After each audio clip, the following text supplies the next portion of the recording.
नमस्कार, मैं हूं शिवेंद्र और आप देख रहे हैं द सीजी खबर। चुनावी माहौल है, चुनावी मौसम है, पारा बहुत गर्म है। चुनावी पारा गर्म है, इसका कारण भारतीय जनता पार्टी और कांग्रेस, इन दो बड़ी पार्टियों की गतिविधियां नहीं है। कारण है भारतीय जनता पार्टी में आई हुई प्रत्याशियों की सूची। अगर इसके इसके पृष्ठभूमि पे जाएं तो अगस्त माह में भारतीय जनता पार्टी ने कांग्रेस पार्टी से एक कदम आगे बढ़ते हुए समय से काफ़ी पूर्व चौंकाने वाले नतीजों के साथ में 21 नामों की एक सूची घोषित की थी। जब ये 21 नाम घोषित किए गए थे तो ये बताया गया था कि ये डी ग्रेड की सूची है और उन विधानसभाओं के नाम घोषित किए जा रहे हैं जिन पे भारतीय जनता पार्टी लगभग 2 यानी 10 सालों से नहीं जीत पाई है। इसीलिए ये टफ सीटें हैं और इनके नाम घोषित किए जा रहे हैं। जब ये सूची घोषित हुई तो किसी भी प्रकार का कोई विरोध या बवाल नहीं हुआ, पर दूसरी सूची जो कि एक निजी चैनल के माध्यम से अनअधिकृत रूप से सामने में आई थी और उसके आते ही पूरे प्रदेश में एक बवाल सा छा गया। कई विधानसभा क्षेत्रों में भारतीय जनता पार्टी के कार्यकर्ताओं ने बहुत जबरदस्त विरोध किया। आपको बता दें, जहां भारतीय जनता पार्टी अपने कार्यकर्ताओं को साथ में लेके परिवर्तन की लहर चला रही थी, वहां पर इस सूची के आने से माहौल पूरा बदल गया और एक तरह से भारतीय जनता पार्टी के लिए नकारात्मक माहौल बनना शुरू हुआ। आनन फानन में भारतीय जनता पार्टी के प्रदेश के नेता सामने आए। उन्होंने कहा कि यह सूची पार्टी की अधिकृत सूची नहीं है, अधिकृत सूची आएगी। एक बात और सामने में आई कि सर्वे दोबारा किए जाएंगे और दोबारा सर्वे करके फिर से एक सूची शामिल की जाए, आगे लाई जाएगी। लगभग माना जा रहा था कि आने वाली सूची अब पितृपक्ष के बाद में या नवरात्र के पहले आएगी, पर अचानक में ही 9 तारीख को फिर से एक सूची जारी होती है जो कि भारतीय जनता पार्टी की अधिकृत सूची होती है। और चौंकाने वाली बात यह होती है कि यह सूची वही सूची थी जिसे 1 तारीख को एक प्राइवेट टीवी चैनल ने लीक किया था। किसी भी नाम में किसी प्रकार का कोई बदलाव नहीं। हजारों लाखों कार्यकर्ताओं ने विरोध प्रदर्शन किया, पुतला दहन तक हुआ, नारेबाजी की गई, भारतीय जनता पार्टी के प्रदेश कार्यालय तक में विरोध दर्ज कराया गया। पर ऐसा क्या कारण हुआ कि एक नाम को भी भारतीय जनता पार्टी ने परिवर्तित नहीं किया? क्या भारतीय जनता पार्टी में आंतरिक लोकतंत्र समाप्त हो गया है? क्या सर्वे भारतीय जनता पार्टी ने किया था जिसके आधार पर यह सूची आई थी? किन लोगों से वो बात की गई थी? पार्टी के कार्यकर्ता अभी भी नाराज हैं। वैशाली नगर विधानसभा में 10 सीजी खबर की टीम है, जहां से आने वाले भारतीय जनता पार्टी के एक कद्दावर और युवा कार्यकर्ता, युवा नेता जयप्रकाश यादव ने आज फेसबुक लाइव के माध्यम से अपना विरोध दर्ज कराया। बहुत सारी बातें की हैं। हमारे साथ जयप्रकाश जी हैं, इनसे बात करेंगे क्या इनका रोष है, क्या बातें ये कहना चाहते हैं। जयप्रकाश जी, अक्सर विरोधी दल कांग्रेस पार्टी और अन्य दल ये बताते हैं, पब्लिक में ये आरोप लगाते हैं कि भारतीय जनता पार्टी में लोकतंत्र नहीं है। वो तो ये कहते हैं कि भारतीय जनता पार्टी देश के लोकतंत्र के लिए खतरा है, पर अब क्या भारतीय जनता पार्टी का आंतरिक लोकतंत्र भी समाप्त हो गया है? क्या कहना चाहते हैं, क्या विरोध है आपका? छत्तीसगढ़ में जब एक प्राइवेट न्यूज़ चैनल के माध्यम से सूची लीक हुई 1 तारीख को, और जो 9 तारीख को अधिकृत प्रत्याशियों की सूची जारी हुई है, ये जो बीच का कालखंड था, इसमें छत्तीसगढ़ के समूचे विधानसभा क्षेत्रों में जिन कार्यकर्ताओं ने गलत निर्णय का विरोध किया और पार्टी के शीर्ष नेतृत्व तक अपनी बात को पहुंचाया, विरोध प्रदर्शन किया, उन सभी कार्यकर्ताओं की आवाज़ को धार देने के लिए मैं आज सोशल मीडिया लाइव के माध्यम से अपने विचार प्रकट किया हूं। और लोकतंत्र से देश चलता है और लोकतांत्रिक पार्टी भारतीय जनता पार्टी रही है।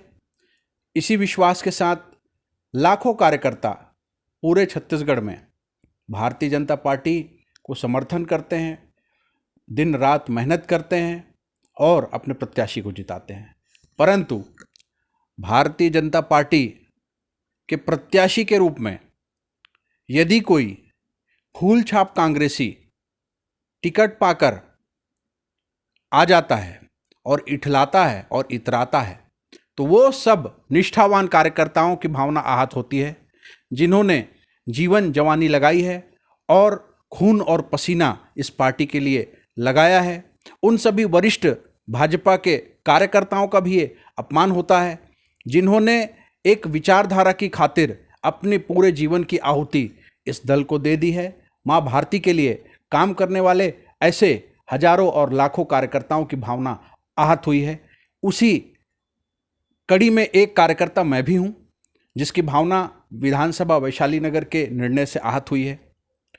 और आज इस आपके न्यूज़ चैनल के माध्यम से मैं स्पष्ट रूप से कहता हूं कि भारतीय जनता पार्टी ने एक लिंक मुझे भेजा था, मेरे द्वारा भी वैशाली नगर विधानसभा से भारतीय जनता पार्टी के अधिकृत प्रत्याशी के रूप में उम्मीदवारी के लिए सरल पोर्टल में ऑनलाइन फॉर्म मेरे द्वारा भी भरा गया था और मैं एक योग्य उम्मीदवार के रूप में पिछले कई वर्षों से 2013 से प्रयासरत रहा।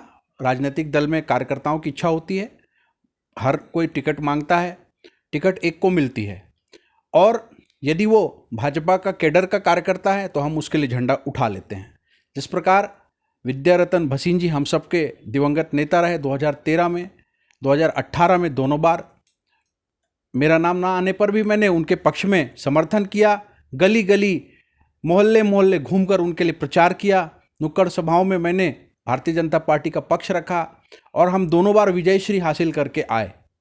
अब ये जो निर्णय 9 तारीख को कल आया है, उसके बाद से मन बहुत दुखी है और पूरे भारतीय जनता पार्टी के बहुत बड़े वर्ग के कार्यकर्ताओं का मन दुखी है, जिसके फ़ोन मेरे मोबाइल पर लगातार आ रहे हैं। अलग अलग समाजों के प्रमुखों के फ़ोन मेरे पास आ रहे हैं। मैं नाम नहीं लूँगा, हमारे मातृ संगठन के लोगों का भी फ़ोन आया, उन्होंने खेद प्रकट किया। तो इस प्रकार बहुत दुख है लोगों में और ये दुख जो है वो इस माध्यम से आप सबके सामने आया है। जयप्रकाश जी, आपकी भावनाओं का सम्मान है, पर जिस प्रत्याशी के बारे में आप रोष व्यक्त कर रहे हैं वो भी तो भारतीय जनता पार्टी का ही प्रत्याशी है, भारतीय जनता पार्टी का कार्यकर्ता रहा है, तो इतना विरोध क्यों? क्या है विरोध का आपका मूल कारण? स्पष्ट रूप से बताएं। भारतीय जनता पार्टी ने जिनको प्रत्याशी बनाया है उनके विषय में मैं कुछ नहीं कहूँगा। उसके विषय में जब समय आएगा तो जनता कहेगी और परिणाम में वो परिवर्तित होगा। इसके लिए मैं अधिकृत नहीं हूँ कि उनके विषय में मैं कुछ कहूँ। इसके लिए हमारे जिला अध्यक्ष भिलाई के ब्रजेश बिचपुरिया जी, वो हम सब के मुखिया हैं, उनसे आप पूछिए।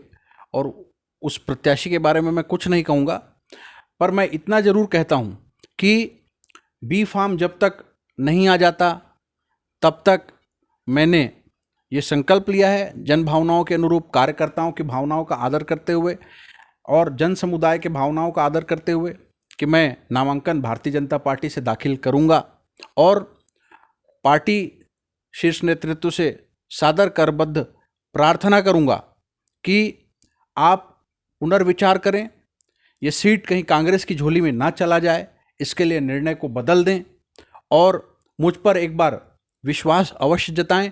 मैं सीट जीत कर दूंगा और मेरा इंतजार रहेगा तब तक जब तक कि बी फार्म बदल नहीं जाता। सुनने में ऐसी भी कुछ बातें आ रही थी कि आपने पार्टी के सभी दायित्वों से इस्तीफा दे दिया है, सदस्यता भी शायद आपने छोड़ दी है। क्या सच्चाई है इस बात में, इस बारे में? भारतीय जनता पार्टी का मैं हृदय से आदर करता हूं और भारतीय जनता पार्टी मेरे रग रग में है। अगर आप मेरी उंगली काट कर देखेंगे तो मेरा जो रक्त निकलेगा उसमें भी भारतीय जनता पार्टी और माँ भारती की जय ही आपको सुनाई देगी। परंतु ये जो निर्णय है, इस निर्णय को देखने के बाद मन बहुत दुखी हुआ। सोशल मीडिया में मैंने अपने विचारों को प्रकट किया है। मैंने अभी कहीं भी इस्तीफे का आवेदन नहीं दिया है और मैं इंतज़ार कर रहा हूँ बी फार्म के बदले जाने तक। अंतिम क्षण तक मैं इंतज़ार करता रहूँगा और मुझे विश्वास है कि निर्णय बदलेगा। क्या मानते हैं कि कार्यकर्ताओं की भावना का सम्मान पार्टी ने नहीं किया? सुनने में आया था काफ़ी विरोध किए गए। मैं केवल एक विधानसभा की बात नहीं करता, बहुत सारी विधानसभा में कई प्रकार के विरोध किए गए। सामान्य रूप से जब किसी भी विधानसभा की घोषणा होती है, कुछ कार्यकर्ताओं में नाराज़गी होती है, एक स्वाभाविक और सामान्य प्रक्रिया होती है। पर जब विरोध बहुत बड़े पैमाने पर हो तो पार्टी को विचार करना चाहिए। पार्टी ने विचार नहीं किया, किसी भी विधानसभा में कुछ विचार नहीं हुआ, कोई परिवर्तन नहीं हुआ। क्या सोचते हैं, ऐसा क्यों हुआ? भारत रत्न पंडित अटल बिहारी वाजपेयी जी ने कहा था कि यदि पार्टी गलत करे तो कार्यकर्ताओं को उसको सही कर देना चाहिए। ये वही क्षण है और कार्यकर्ता की भावनाओं का सम्मान पार्टी में होता रहा है और आगे भी होगा। इस वैशाली नगर की सीट बदलेगी, ये मेरा विश्वास है। एक दार्शनिक ने बहुत महत्वपूर्ण बात कही थी कि कोई भी संगठन महत्वपूर्ण नहीं होता। संगठन बड़ा तब बनता है जब उसके कार्यकर्ताओं का दिल बड़ा होता है, मन बड़ा होता है। कार्यकर्ता अच्छे होते हैं तो संगठन भी अच्छा होता है। कार्यकर्ता अच्छे नहीं होते तो संगठन भी कभी भी आगे नहीं बढ़ सकता। भारतीय जनता पार्टी विश्व का सबसे बड़ा संगठन माना जाता है और इस प्रकार के बड़े संगठन में इस प्रकार की घटनाएं होना ठीक नहीं है। चुनाव के मुहाने पर खड़ी भारतीय जनता पार्टी के लिए एक एक कार्यकर्ता महत्वपूर्ण है, क्योंकि भारतीय जनता पार्टी जहां पूरे देश में सबसे मजबूत है, उतनी ही कमजोर वो छत्तीसगढ़ में है। 15 से भी कम सीटों पे आ चुकी है। बहुत निर्णायक ये चुनाव होने वाला है। एक एक कार्यकर्ता और एक एक कार्यकर्ता की भूमिका बहुत महत्वपूर्ण होगी। क्या प्रभाव पड़ेगा इन सब विरोधों का, ये तो समय बताएगा। फिलहाल अच्छी और सच्ची खबर के लिए बने रहें द सीजी खबर के साथ। धन्यवाद।